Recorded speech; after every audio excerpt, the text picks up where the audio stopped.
Saudara-saudara sekalian, saya mau buka satu ayat, ya. Saudara tahu inilah ayat mengenai amanat agung, ya. Karena itu, pergilah, jadikanlah semua bangsa muridku, dan baptislah mereka dalam nama Bapa dan Anak dan Roh Kudus, dan ajarlah mereka melakukan segala sesuatu yang telah kuperintahkan kepadamu.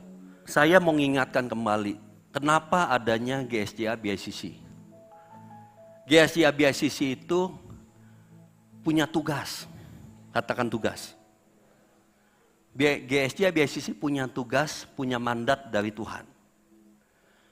Kita mesti review kembali apa yang sudah kita lakukan hari ini, dan kembali kepada titik awal, kenapa gereja ini ada. Gereja ini ada karena ada sebuah rencana dari Tuhan, yang tertulis di dalam Matius 28 ayat 19. Dan saya mau ingatkan kembali bahwa BICC kita, amanat agung ini, related dengan visi BICC. Jadi kalau soal lihat visi BICC, kita baca sama-sama 1, 2, 3. Menjadi gereja masa depan yang kuat, yang melahirkan generasi bintang, yang bersinar dan berdampak ke dalam maupun keluar. Jadi visi ini adalah relevan dan relate dengan amanat agung Tuhan. Jadi kalau saudara sudah mulai jauh sebagai hamba Tuhan dan sebagai pelayan Tuhan, sudah mulai tidak connect lagi kepada amanat agung Tuhan, maka saudara coba hari ini kita evaluasi diri kita.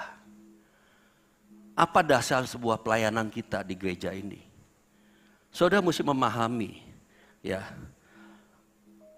di sini amanat agung, pergilah, jadikanlah semua bangsa muridku. Baptislah dan ajarlah. Ya, menjadi murid dilakukan dengan baptislah, dilanjutkan dengan ajarlah. Ya. Pertanyaan saya pada saat ini, apakah kita semua sudah benar-benar jadi murid Kristus? Saya mau tanya, siapa yang murid Kristus, angkat tangan. Saudara nggak usah ragu-ragu nih, ya. Yang murid Kristus angkat tangan. Tinggi-tinggi dong. Ini soalnya ada CCTV soalnya. Tuh, 1.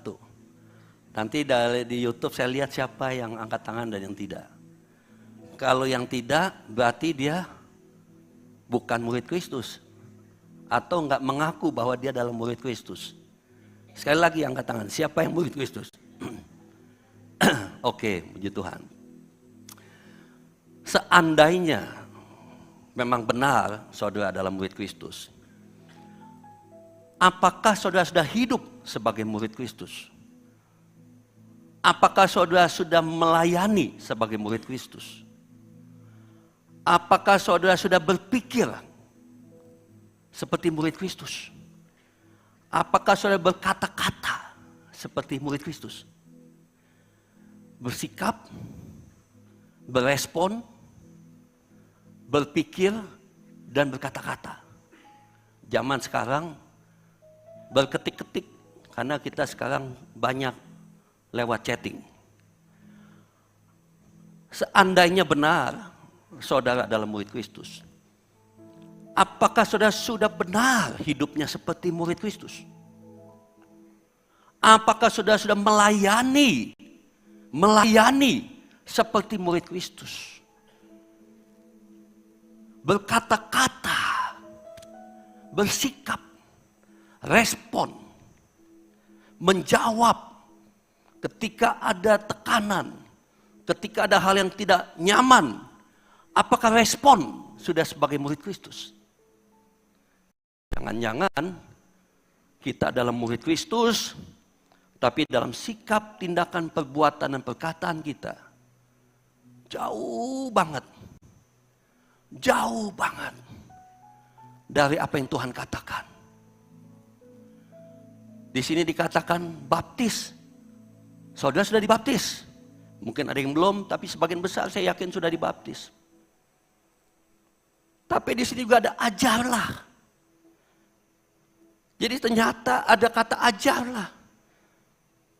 Apakah jangan-jangan saudara nggak memahami ajaran Kristus? Bagaimana bersikap, berkata-kata, bertindak sebagai murid Kristus. Oleh sebab itu Tuhan bilang ajar mereka. Belajar sedemikian rupa. Sampai merenungi, mempelajari everyday setiap hari bagaimana caranya menjadi murid Kristus. Apakah PPG yang melayani sebagai kameramen, sebagai LED, musik, itu bicara potensi, bicara talenta.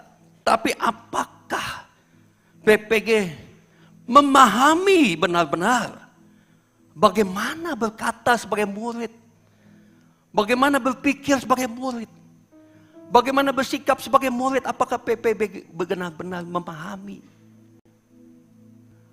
Jangan sampai kita hanya sampai dibaptis, tapi kita nggak memahami.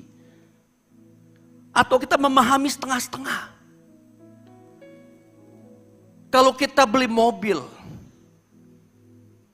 dan kita hanya paham setengah-setengah untuk mengendarai mobil. Walaupun saudara ngerti bagaimana cara memegang setir. Walaupun saudara ngerti bagaimana menginjak gas dan kopling. Tapi saudara nggak mengerti bagaimana mengisi tangki bensin. Pada satu titik saudara akan stop. Dan saudara akan buang-buang uang. Karena mobil Anda tidak bisa berjalan juga.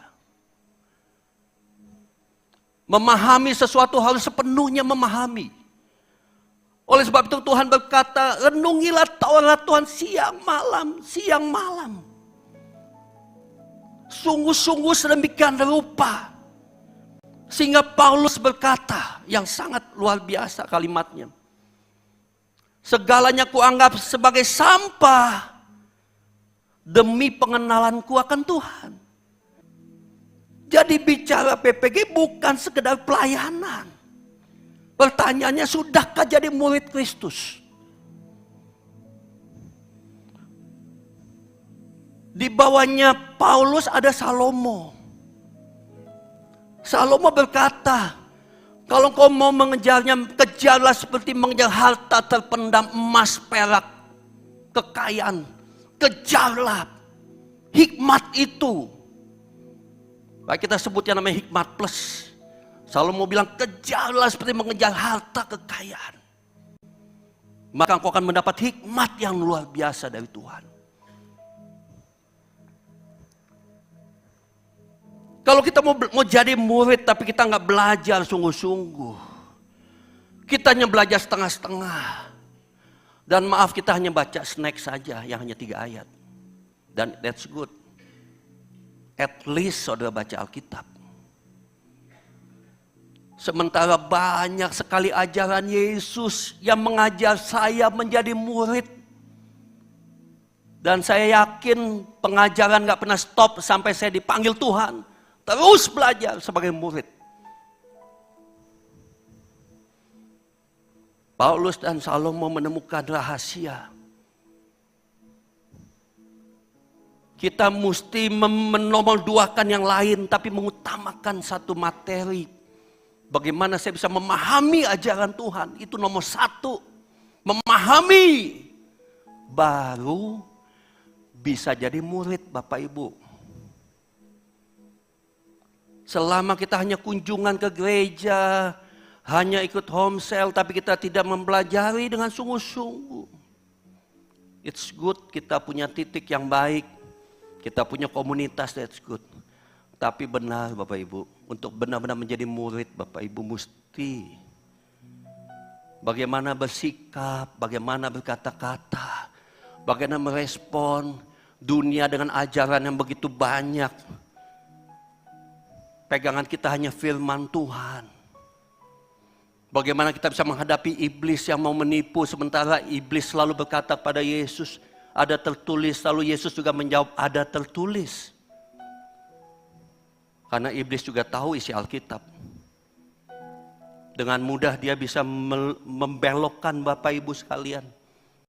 Karena dia mengerti isi Alkitab. Tapi kalau kita tidak memahami isi Alkitab, dengan mudah kita dibelokkan dengan sesuatu yang kemasannya seolah-olah benar dalam dunia ini. Dan akhirnya anak-anak Tuhan tertipu. Kalau kita sudah bisa berfungsi, berkata-kata, bersikap, berpikir sebagai murid, baru kita bisa melangkah menjadikan murid. Karena guru meneladani murid. PPG adalah teladan buat jemaat yang baru datang, jemaat yang belum kenal Tuhan. PPG sebagai teladan. Cara kita, sikap kita, perbuatan kita, kata-kata kita dicontoh. PPG bukan sekedar skill. Skill adalah hasil dari menjadi murid, buahnya melayani. Tapi tujuan utamanya menjadi murid.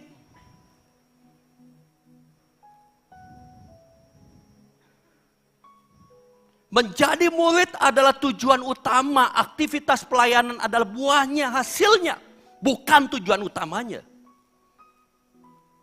Saudara melayani itu adalah hasil dari jadi murid. Apakah setiap PPG pasti hidupnya sebagai murid? Belum tentu. Dalam keberanian membayar harga, dalam keberanian berkorban. Saudara tahu murid Yesus semuanya mengalami penderitaan.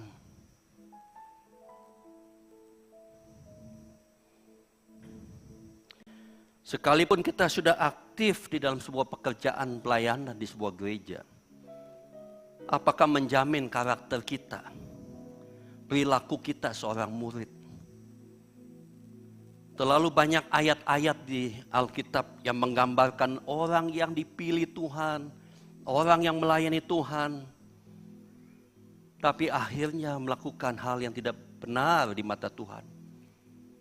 Ada 5 gadis bodoh, ada Hofni dan Pinehas, ada Gehasi, ada Anania Safira, ada Dimas. Itu orang-orang yang sudah dipilih Tuhan. Ada anak imam. Bahkan ada satu murid Tuhan pun, sekalipun sudah jadi murid Tuhan pun, tetap bisa gagal. Sekalipun dia hidup 3 tahun bersama dengan Yesus, yang bernama dengan Yudas. Matius 7 ayat 22.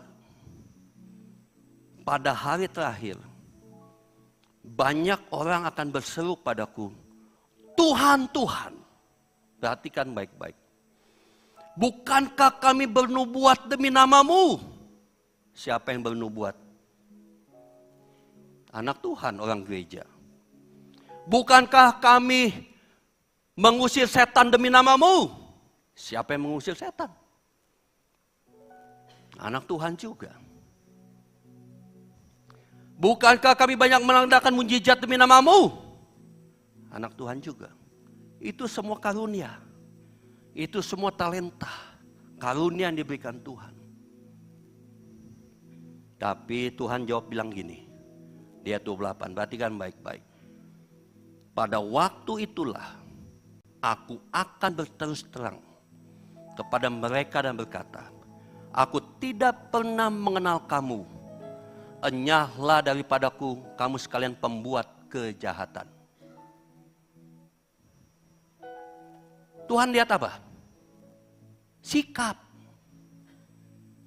Tuhan lihat apa? Perbuatan, karakter, perilaku, kata-kata. Murid atau bukan ini? Anak Tuhan jaminannya dapat usir setan. Semua anak Tuhan. Percaya Yesus punya kuasa dapat usir setan. Dapat mendoakan orang sakit. Dan Tuhan bisa menyertai dengan kuasa yang luar biasa. Semua itu dipimpin oleh Tuhan dan seizin Tuhan dan kuasa Tuhan mengalir. Pelayan-pelayan PPG di sini yang dipakai Tuhan semua datang dari Tuhan. Tapi bicara karakter dan sikap dan perilaku, Anda yang menentukan dan memutuskan. Mau jadi murid apa tidak? Karena Tuhan mencari seorang murid. 5 gadis bodoh, kering rohnya, nggak suka berdoa. Seorang murid suka berdoa.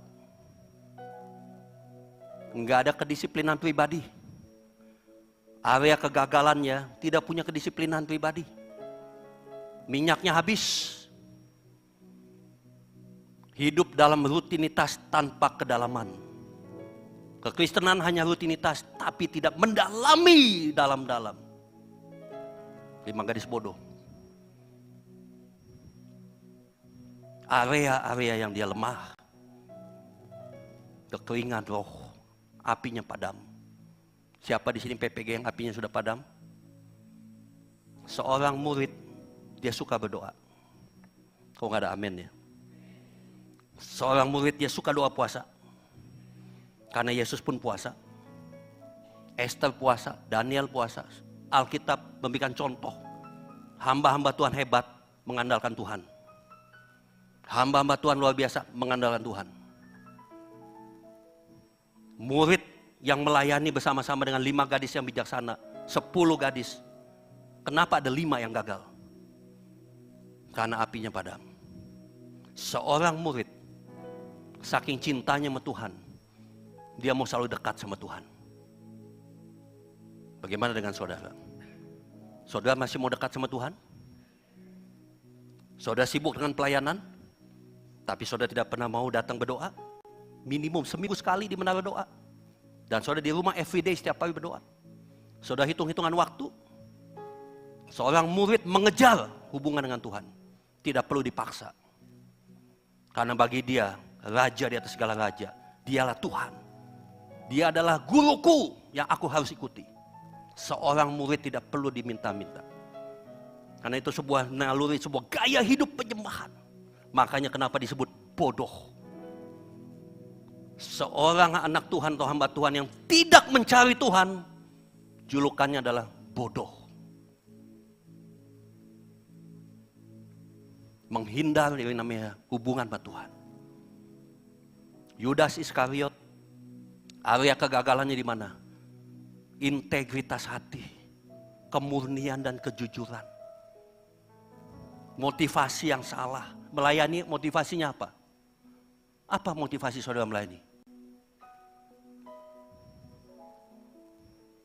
Kemanapun Yesus pergi, dia ngikut Yesus. Yesus melakukan mujizat, dia ada di situ. Dia selalu eksis kemanapun Yesus berada. Tapi ketika hatinya motivasi salah, dia sudah ambil keputusan untuk menyimpang dari panggilan dia sebagai murid. Area kegagalan Yudas di mana? Keuangan dan ketamakan. Hati-hati, seorang yang cinta uang tamak itu dia sanggup menjual Yesus. Dia sanggup menjual Yesus. Yudas, karena ketamakan dia sanggup menjual Yesus. Guru yang paling dipuja, guru yang begitu dekat dengan dia. Dia sanggup untuk menjual Yesus.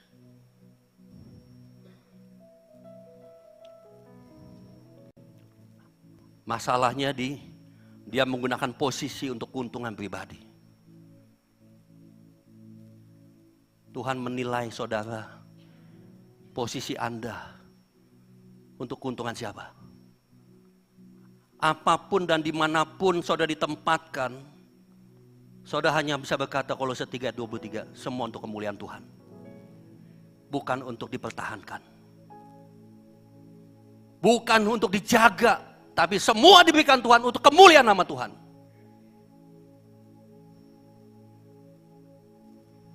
PPG engkau diberikan talenta. 1 talenta, 2 talenta, dan 5 talenta. Tuhan melihat di mana posisi hatimu. Seorang Yudas gagal menggunakan posisinya, memanfaatkan posisi dia sebagai bendahara yang megang uang. Hofni dan Pinehas, di mana dia punya area kegagalan, kekudusan. Kekudusan, Pak. Moralitas, perbuatan yang tidak bermoral. Berzina, melakukan hal yang tidak baik.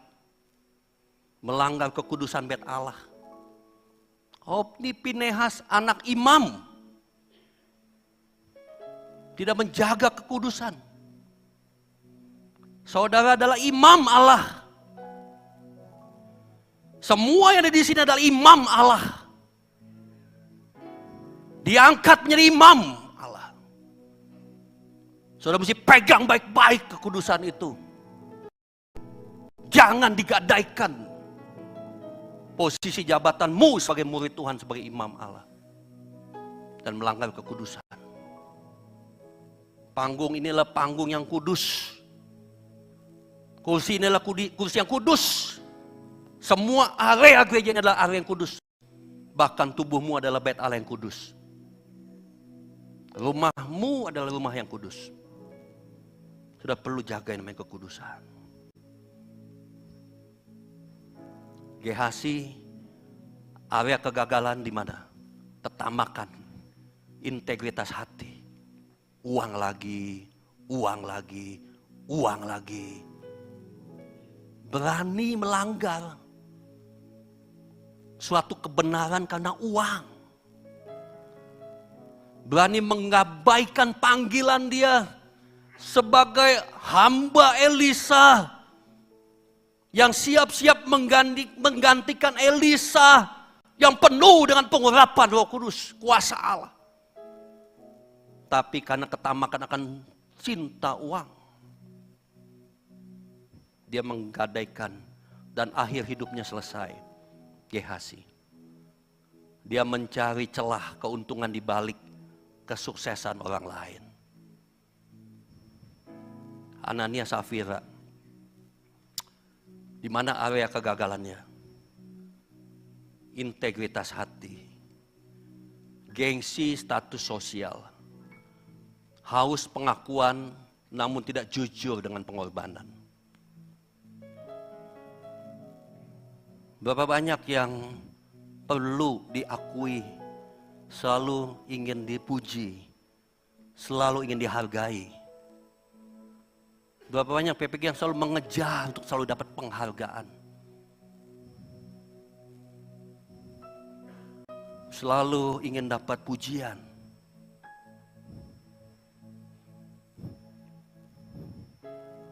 Posisi hati yang benar. Anania Safira dan Demas. Saudara-saudara, menjadi murid dahulu sebetulnya menjadi murid dahulu baru pelayanan atau pelayanan dahulu baru menjadi murid. Mana yang benar? Kita harus menjadi murid dahulu baru pelayanan atau pelayanan dahulu baru jadi murid? Apa? Jadi murid dulu baru pelayanan. Jadi pelayanan hasil buah dari murid. Ya. Jadi murid yang mesti dikejar. Murid adalah tujuan utama. Pelayanan adalah efek dari hasil pemuridan. Udah jadi murid saja bisa gagal seperti Yudas. Sekolah dulu baru magang, praktek kerja. Jangan langsung praktek kerja, magang tapi nggak sekolah. Ada banyak orang yang mau pelayanan, begitu dimuridkan dia turun tangan. Siapa yang mau pelayanan? Angkat tangan. Kenapa mau jadi berkat? Tapi ketika dia mau dimuridkan, dia turun tangan. Saya belum siap, nggak ada waktu.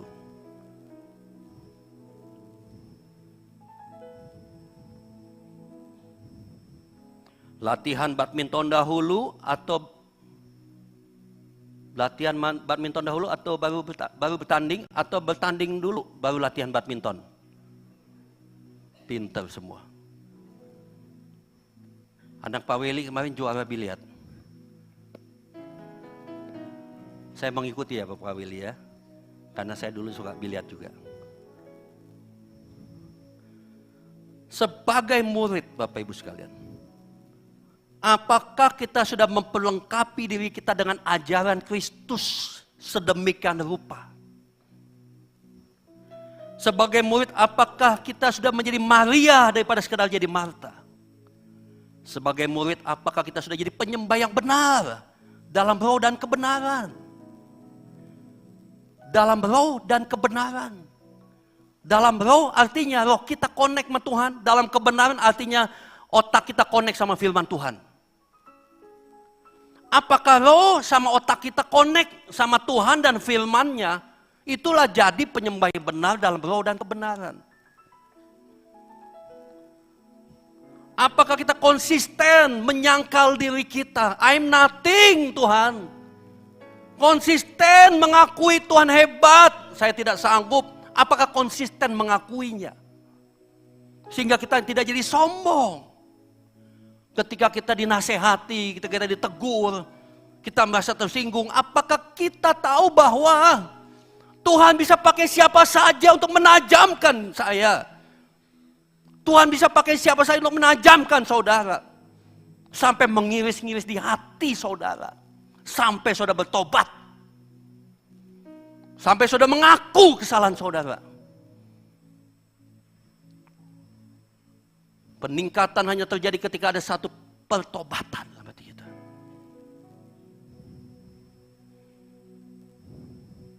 Di BICC ini ya PPG, yang mau jadi PPG, ikut home cell, ikut kelas kingdom, ikuti standar murid yang disiapkan oleh gereja. Itu bukan syarat. Oh, kalau saya menjadi PPG, saya harus ikut home cell, saya harus ikut kingdom. Jangan terbalik mindsetnya. Home cell, hikmat plus, mengikuti kelas kingdom, ada doa puasa, ibadah. Itu justru tujuan utamanya. Bukan syarat untuk pelayanan. Itu yang mesti dikejar. Saudara jadi suka baca Alkitab. Saudara jadi suka ibadah. Saudara jadi suka home cell. Saudara jadi suka doa puasa. Itu tujuan utamanya. Orang yang connect sama Tuhan otomatis tidak tahan untuk tidak melayani. Jadi mindset mesti dirubah. Pelayanan adalah buah dari hasil identitas saya menjadi murid, maka saya pelayanan. Jadi saya balik kali ini. Yang diutamakan Tuhan bukan pelayanannya Pak Ibu, tapi gaya hidup muridnya. Karena Tuhan bilang, pergilah jadikanlah semua bangsa muridku dan ajar.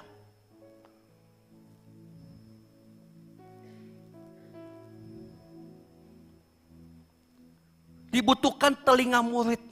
Pegang telinga kita. Apakah telinga kita sudah jadi memiliki telinga murid? Saudara yang di balkon, yang di bawah. Banyak khotbah yang bagus. Sampai bulan ini, dari bulan Januari, BICC banyak mengundang pengkhotbah tamu yang bagus-bagus.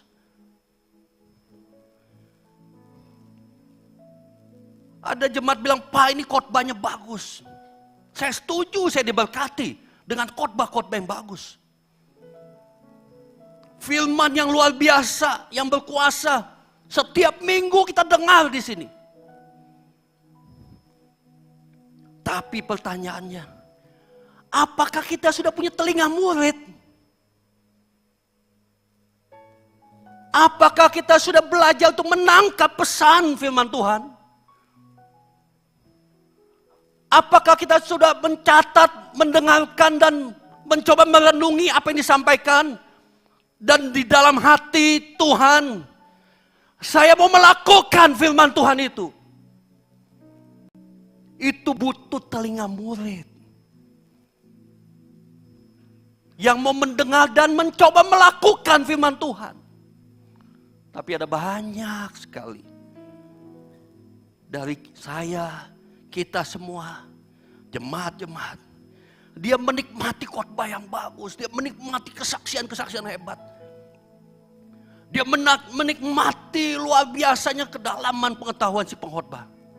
Tapi tetap nggak berubah. Firman tidak mengubah hidup dia. Hidupnya tetap sama dulu, sekarang sampai selama-lamanya. Kenapa? Dia dengar dengan telinga jasmani yang enak didengar, tapi bukan telinga murid.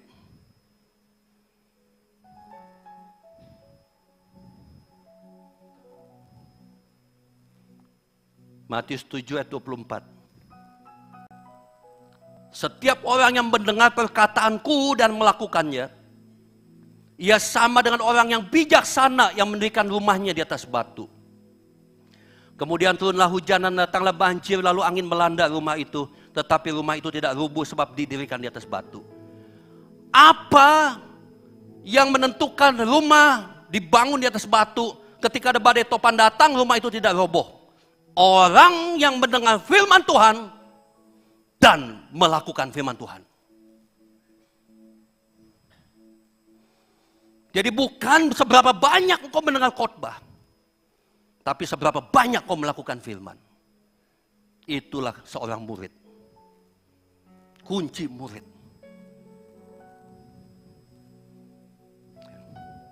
Tetapi seorang yang mendengar perkataanku dan tidak melakukannya, ia sama dengan orang bodoh. Tadi 5 gadis bodoh, ini satu lagi orang bodoh, mendengar firman tapi tidak melakukannya. Seperti orang bodoh yang mendirikan rumah di atas pasir. Saudara-saudara, saya mau ingatkan kembali.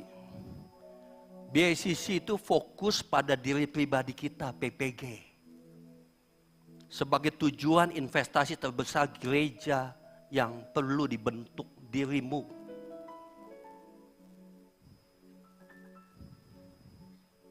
Ya.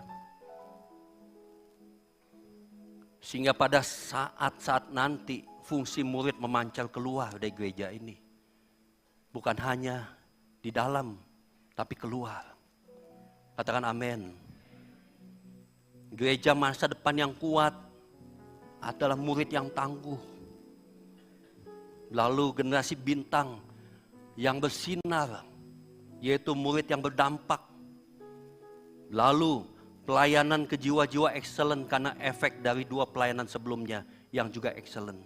Pelayanan ke jiwa-jiwa, UG, BIC, BW, tim pedukaan, SM, tim perjuangan kudus, tim penghitung kolektor, HCF. Saudara menjadi orang yang excellent karena melayani sesama. Tapi saya akan singkapkan, sebelum menjadi excellent, kebenaran yang saudara mesti punya 2 pelayanan sebelumnya. Sebelum pelayanan kepada sesama. Tanpa pelayanan ke atas dan tanpa pelayanan ke dalam kepada diri sendiri, tidak ada seorang pun sanggup bertahan pelayanan kepada sesama. Tanpa pelayanan ke atas, tanpa pelayanan ke dalam, tidak ada seorang pun berhasil pelayanan kepada sesama.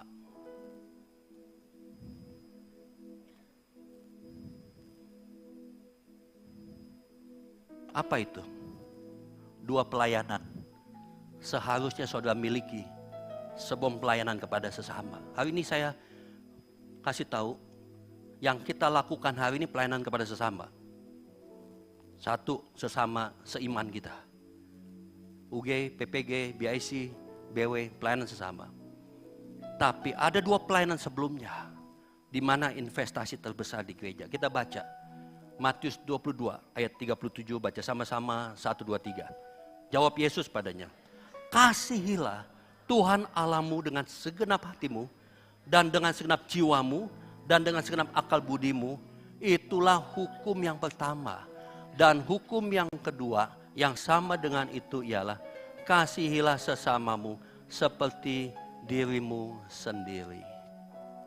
Saudara lihat, hukum kedua, kasihlah kepada siapa? Sesamamu manusia. Tapi ternyata ada dua hukum yang mesti diawali kehidupan kita sebelum melayani sesama. Dua hukum itu apa? Satu, kasihlah Tuhan Allahmu dengan segenap hatimu, dengan segenap jiwamu, dengan segenap akal budimu. Jadi hukum yang pertama sebelum melayani sesama, sebelum jadi PPG, saudara mesti connect sama Tuhan. Saudara mesti cinta sama Tuhan. Saudara mesti bergaul sama Tuhan. Saudara mesti dekat sama Tuhan. Bagaimana dengan segenap jiwa kalau nggak pernah doa? Bagaimana dengan segenap jiwa kalau nggak pernah feel the love of God? Rasakan cinta Tuhan. Banyak orang mau melayani seperti Marta, tapi tidak berani duduk diam. Bagaimana bisa mengasihi Tuhan dengan segenap akal budi? Pak, bayar akal budi itu apa, Pak? Pikiran kan? Bagaimana kita bisa mengasihi Tuhan dengan akal budi kalau nggak pernah baca Alkitab? Kalau nggak kenal Tuhan, Pak, Ibu. Hikmat Plus sudah di launching 2017, 2018. Come on, masih ada orang yang tidak setia baca Alkitab.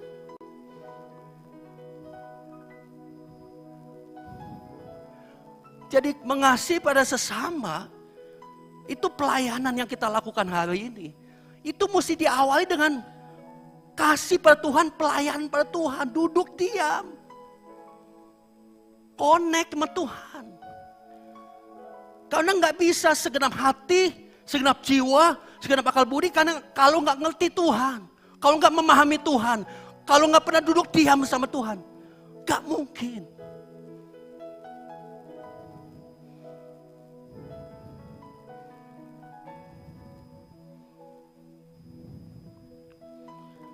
Kalau mau ngetesnya gampang, mau ngetesnya. Ada orang bilang, saya mau melayani di BIC, saya mau melayani di BW, saya mau melayani di UG, saya mau melayani di sini. Oke, kita bentuk dulu ya, sebelum melayani sesama. Apa yang mesti kita lakukan? Kita mau ajar kamu dekat sama Tuhan.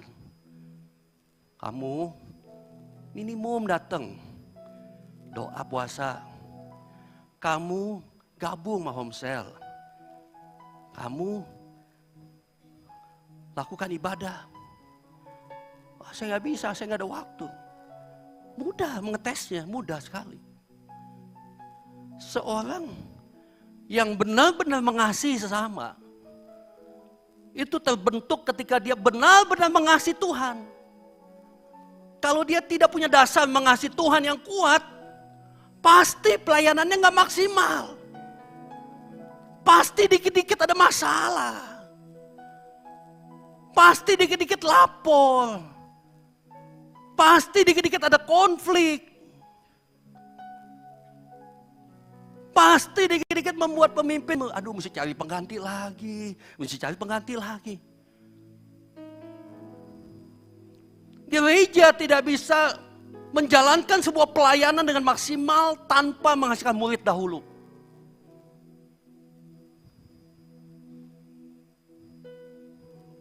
Dan hukum yang kedua apa? Kasihlah sesama manusia, di tengahnya ada seperti dirimu sendiri, Pak, Ibu. Bagaimana kita membangun diri kita? Orang yang bertanggung jawab membangun dirinya, pasti bertanggung jawab membangun diri orang lain. Kalau dia sudah gagal membangun kehidupan dia, saat teduh dia gagal. Lalu dia bilang, saya mau jadi berkat buat orang lain. Saya mau jadi berkat buat orang lain. Lah jadi berkat buat kamu aja, kamu gagal. Kamu aja gak pernah ibadah, kamu aja gak pernah baca Alkitab, kamu aja selalu banyak berpikir yang negatif. Artinya pola ukuran Tuhan, kalau Anda, saudara mau jadi berkat buat orang lain, ukurannya adalah seberapa tinggi Anda mengasihi diri Anda, saudara. Dan seberapa Anda sanggup dan mau dan rela membangun dan investasi dalam diri saudara sendiri. Saudara berani investasi everyday 1 jam. 1 jam berdoa sama Tuhan. Saudara berani investasi. Everyday saya berdoa 1 jam. Saya lakukan dengan sengaja, itu yang baca Alkitab. Saya lakukan dengan sengaja memberi. Saya lakukan sengaja menolong orang miskin. Semua saya lakukan. Untuk apa? Menginvestasikan diri saya.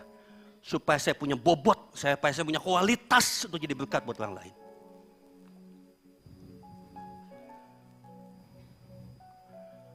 Saudara tidak pernah bisa. Kita sulit untuk berhasil melayani sesama. Kalau melayani diri kita saja kita gagal.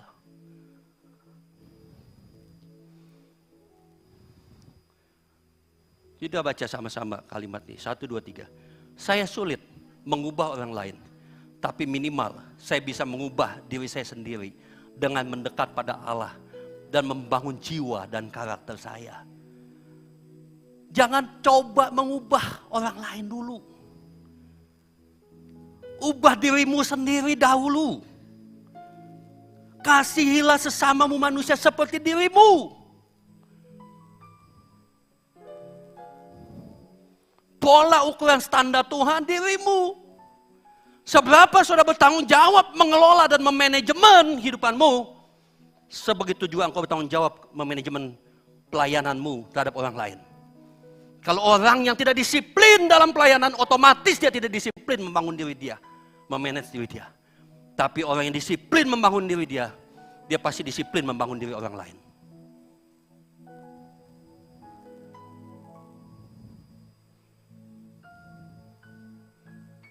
Kalau gelas kosong orang lihat, Pak Daniel saya minta minum. Pak Daniel saya minta aqua. Maaf gelas saya kosong, saya nggak ada yang bisa saya bagi. Saudara mau bagi apa kalau hidupmu kosong? Saudara nggak ngalamin Tuhan? Saudara nggak ngerti Tuhan? Saudara cuma satu, saya sudah punya skill. Saudara punya kemampuan dan bisa dipakai untuk A, B, C, D. Saudara punya skill. Tapi saudara tidak punya spirit. Sesuatu yang kosong.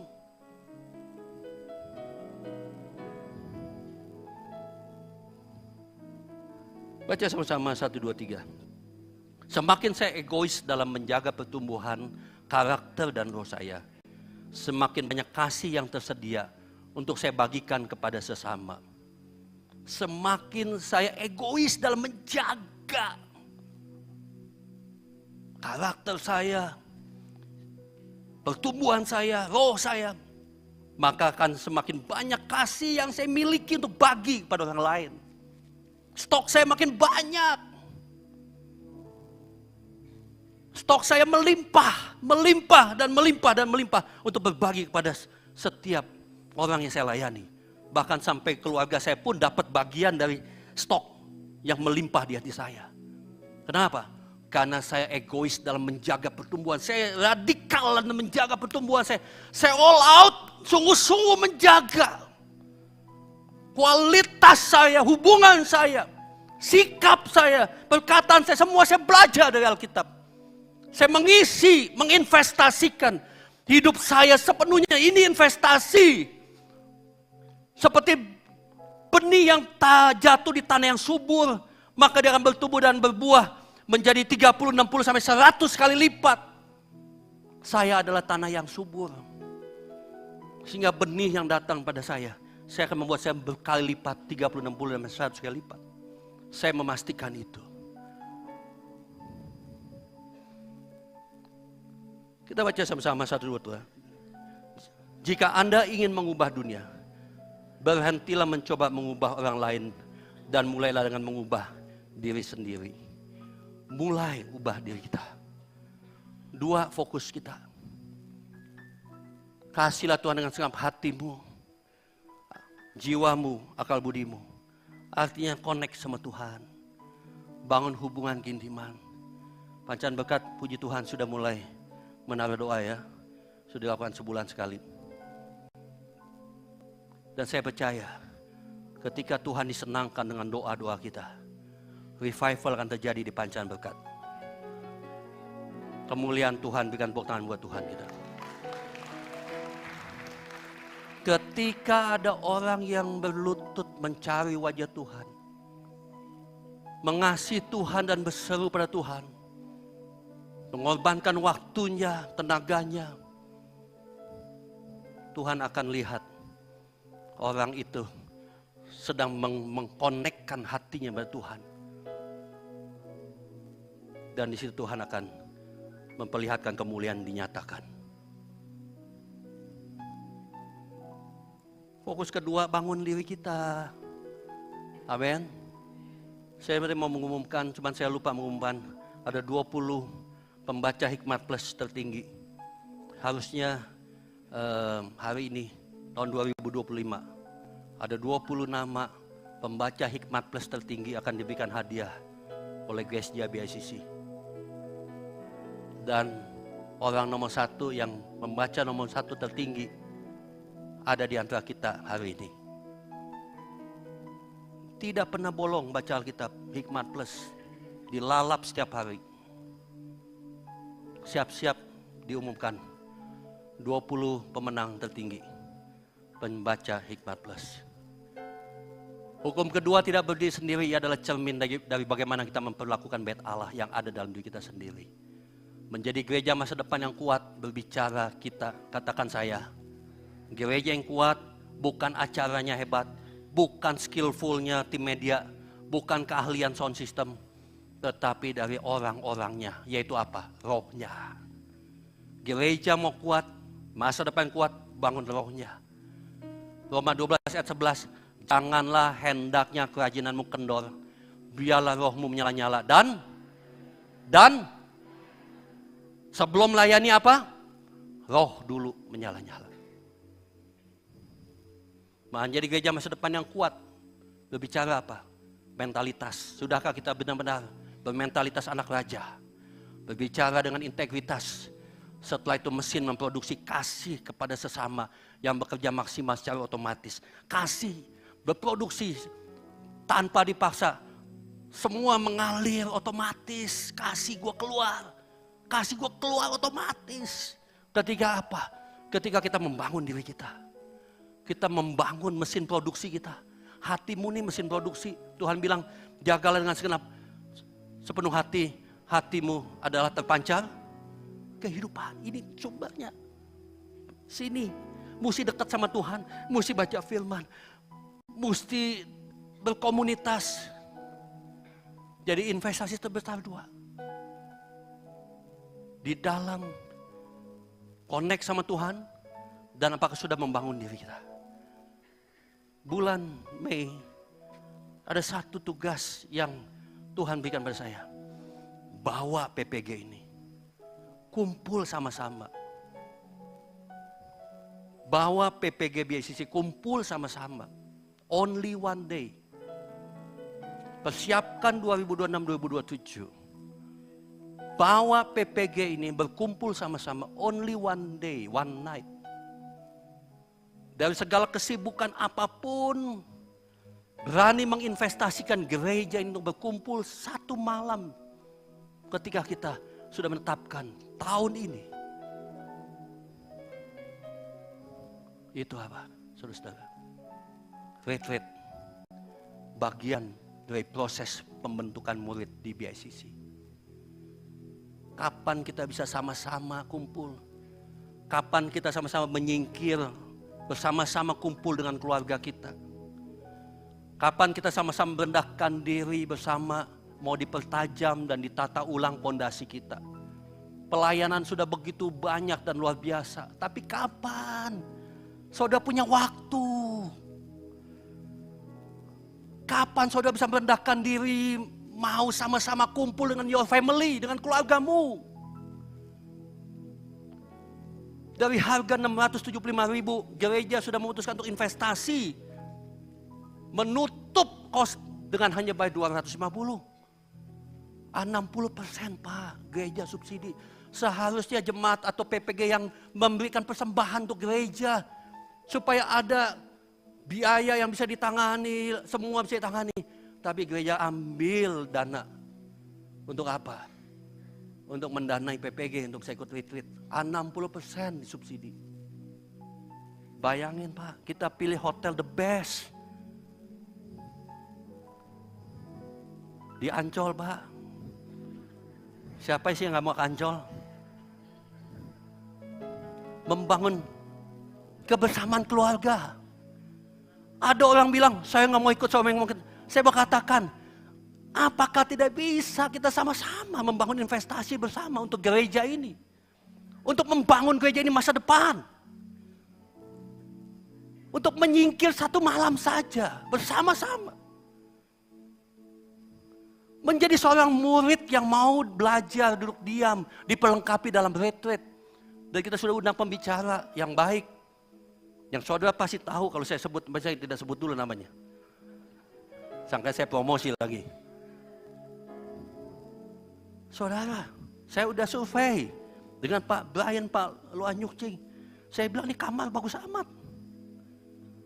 Dibanding yang tahun lalu di puncak, ini kamar lebih bagus. Tapi saya bukan ngejar bagus ya Pak. Ngejar kebersamaannya. Masa ke keluarga gak mau kumpul setahun sekali. Dan ini akan menjadi suatu momen setahun sekali kita kumpul. Retreat adalah bagian proses pemuritan WLC untuk maju depan. Untuk menyelaraskan kembali hati kita dengan Tuhan. Pas kita ambil tanggal berapa Brian? 1 Mei tanggal merah.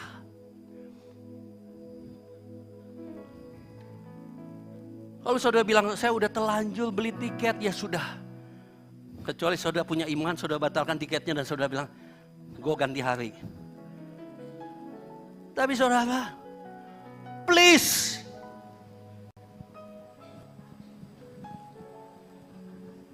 Investasi terbesar bukan di gedung, bukan di kostum, bukan di peralatan, tapi di dalam diri saudara sendiri. Itulah investasi terbesar kerajaan Allah. Menjadikan saudara murid Tuhan. Menyegarkan jiwa pelayanan. Memperkuat karakter rohani. Kita tidak sedang mempersiapkan kegiatan. Retreat bukan sekedar kegiatan, cuma sekedar aktivitas dan program. Tapi kita sedang mempersiapkan masa depan gereja dengan investasi membangun PPG. Investasi terbesar bagaimana membangun PPG. Sehingga PPG bisa berdampak kepada jemaat. Waktu tinggal 1 bulan ya. Di pengumuman ditulis, paling lambat tanggal 20. Lewat tanggal 20, subsidi hilang. Oke, cepat-cepat saudara. Cepat-cepat. Saudara, saya mau kasih tahu, you are very important. Saudara sangat penting. Buat gereja ini, saudara sangat penting sekali. Kita memprioritaskan PPG ini untuk maju dan bertumbuh bersama-sama. Membangun kegagahan masa depan kita. Untuk kumpul membangun DNA keluarga kita. Gereja bukan hanya berusaha mendatangkan kuasa Tuhan, tetapi membangun hubungan komunikasi di dalam keluarga. Gereja yang kuat bukan hanya karena programnya, tapi karena kedekatan relasi di dalamnya. Only one night, bangun hubungan sambil makan kambing guling. Ada kambing guling, tenang aja. Khusus buat saudara. Disiapkan kambing guling. Ya. Dan demikianlah khotbah saya. Tuhan Yesus memberkati.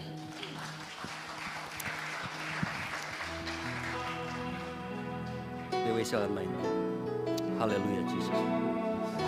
Kau telah memilih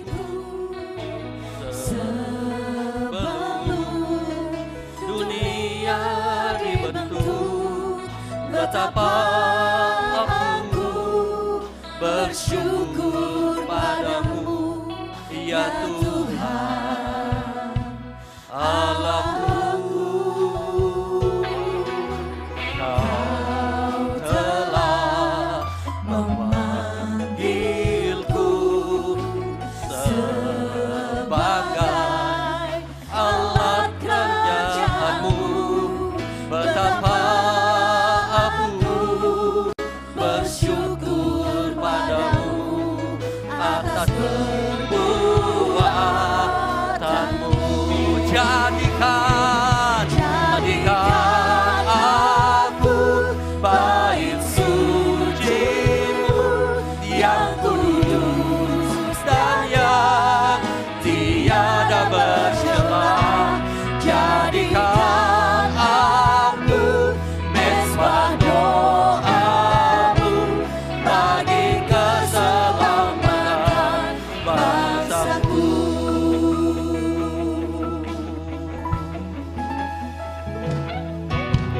Kau telah memilihku sebelum dunia dibentuk. Amin. Yes, Jesus. Betapa